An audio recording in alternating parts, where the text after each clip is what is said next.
पुण्यातल्या नाना पेठेतील आंदेकर टोळीत पुन्हा south film style रक्तरंजित gang war घडल्याचं पाहायला मिळालं। माजी नगरसेवक वनराज आंदेकर याचा खुनाचा बदला आरोपीच्या मुलाचा खून करूनच घेण्यात आलाय, तोही बरोबर वर्षभरानंतर। या प्रकरणात आंदेकर टोळीचा म्होरक्या बंडू आंदेकर याच्यासह 11 जणांवर गुन्हा दाखल करण्यात आलाय। शुक्रवारी रात्री पुणे पोलीस विसर्जन मिरवणुकीचा बंदोबस्त लावत असतानाच तिकडे नाना पेठेत आंदेकर टोळीनं एकाचा गेम वाजवला। गोळ्या घालून ठार मारलेल्या 17 वर्षीय मुलाचं नाव होतं गोविंद उर्फ आयुष कोमकर। वनराज आंदेकरच्या खुनातील आरोपी गणेश कोमकरचा तो मुलगा। असं म्हणतात की वर्षभरापूर्वी जेव्हा कोमकर बंधूंनी आंबेगावच्या गायकवाड टोळीच्या मदतीनं माजी नगरसेवक वनराजचा गेम वाजवला, त्याच वेळी बंडू आंदेकरच्या शस्त्रपूजन करून शपथ घेतली होती की खून का बदला खून से ही लेंगे, आणि बरोबर वर्षभरानं झालंही तसंच। विशेष म्हणजे पुणे पोलिसांची याची कुणकुण होती बरं।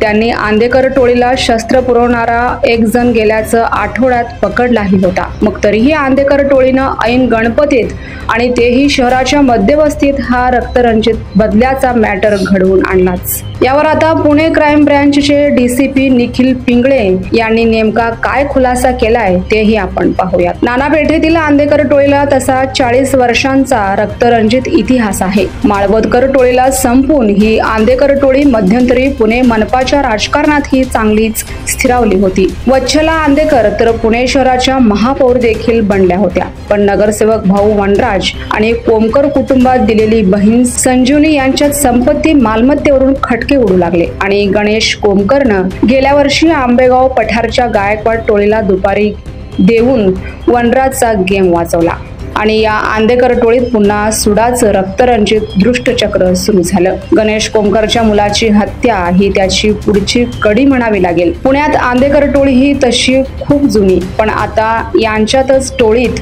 हे सूडनाट्य सुरू झाल्यानं टोळीचा 75 वर्षीय म्होरक्या बंडू आंदेकरने मुलगा वनराजच्या खुनाचा बदला घेण्यासाठी आपल्याच चुलत नातवाचा खून घडवून आणल्याचं बोललं जात आहे। नव्हे तसा गुन्हाच दाखल झालाय। दरम्यान बंडू आंदेकर खून होताच फरार झाला असून पुणे त्याचा शोध घेत आहेत। त्यामुळे आंदेकर टोळीत सुरू झालेलं टोळी युद्ध पुणे पोलीस नेमकं कसं मोडून काढतायत तेच पाहायचंय।